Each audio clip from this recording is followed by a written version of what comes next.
Sur bon, vous savez, là, depuis qu'on fait de l'apaisement de la circulation, on en fait maintenant depuis 5 ans, la première chose que les citoyens nous disent tout le temps, c'est les véhicules d'urgence ne pourront pas circuler.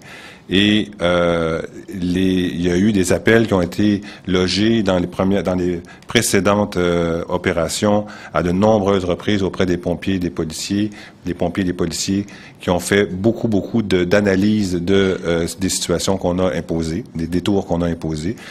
Et par exemple, un des détours les plus célèbres, c'est l'impossibilité de passer sur les rues Chambord et de la Naudière à la hauteur de Guilford, puisqu'on voulait éviter d'avoir 2000 voitures qui passaient à côté d'une école de part et d'autre. Alors là, il y a eu de très nombreuses inspections des pompiers, ils ont pris des mesures, etc. Et cette mesure-là, qui est sans doute la plus radicale de celle qu'on a imposée, là, a été validée à de multiples reprises par les pompiers.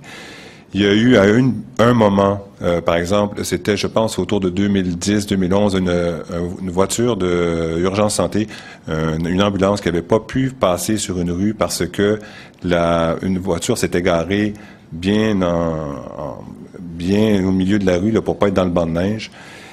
C'est arrivé une fois et suite à cet événement-là, il y a eu de nombreuses rencontres à la Ville-Centre. Il y en a encore eu une par l'administration Tremblay. Il y en a encore eu une avec l'administration Coderre. La première chose qu'il a faite, c'est un comité sur le déneigement pour voir si le déneigement et le déneigement combiné avec les questions de circulation, ça empêchait la circulation des véhicules d'urgence. Il y a eu aussi un rapport du vérificateur général qui a abordé les mêmes questions récemment. Et lors de toutes ces analyses, la réponse, c'est qu'elles ont été faites dans les règles de l'art et que ça ne pose pas de problème à la circulation des pompiers et des véhicules d'urgence. Ça, c'est pas mon administration qui le dit, c'est le SIM et les analystes de circulation d'urgence santé.